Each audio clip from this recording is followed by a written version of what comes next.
Well, outstanding rangeman Chris Voke is getting quite a reputation as last race Voke. He's won the last race at Gloucester Park several times this season and also last season. You certainly save your best for the last, Chris.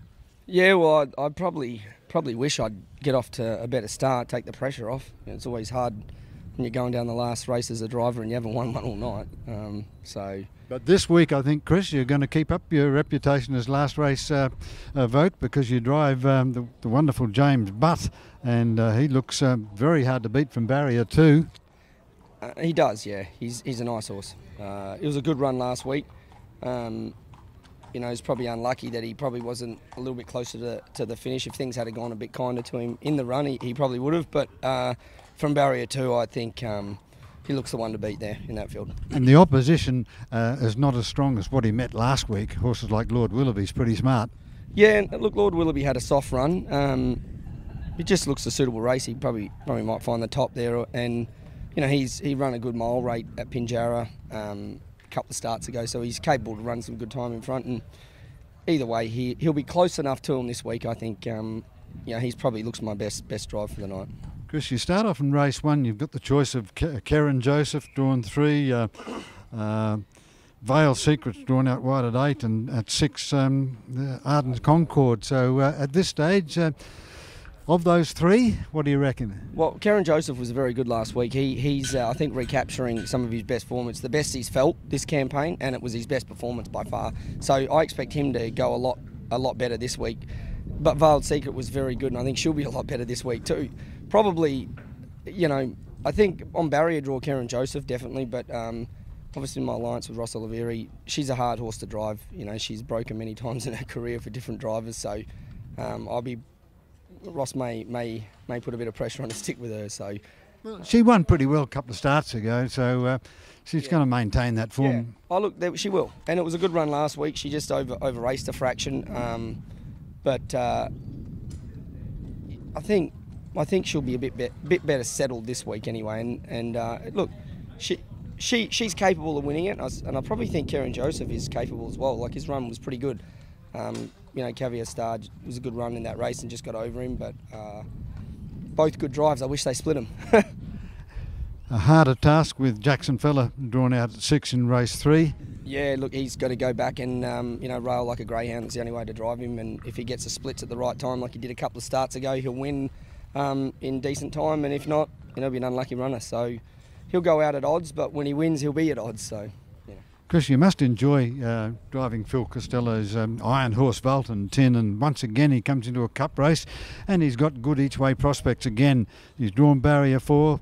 It's a nice field, but it's a winnable race again for Valton 10. Yeah, I think so. He looks like, worst case, he'll be in the breeze. Sorry, Ken. I'm just having a look at what we've got back there. Mitch Maguire, Hands and Wills. Hopefully they get shuffled back a little further than they did last week. And I think if that happens, respect Eric Roosevelt. If he's at the top of his game, he's a handy enough horse. The bucket list gets a soft draw. But I think he'll be thereabouts. I'd love to win it for him anyway. Absolutely. And Gotta Go Gabbana, she's still racing beautifully for Annie Belton, and she's drawn out at barrier 5 in the mare's race.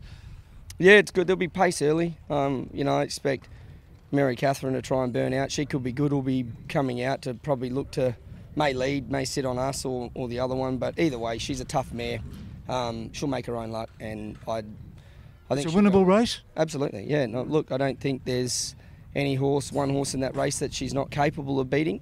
Probably this week there is a few sit and kick horses. Obviously Miss Sangreal was good. Maybe she doesn't look like she's going to get the rail this week, which may be a little bit harder for her, but time will tell. And you drive Atmospherical from barrier 3 in the third last race.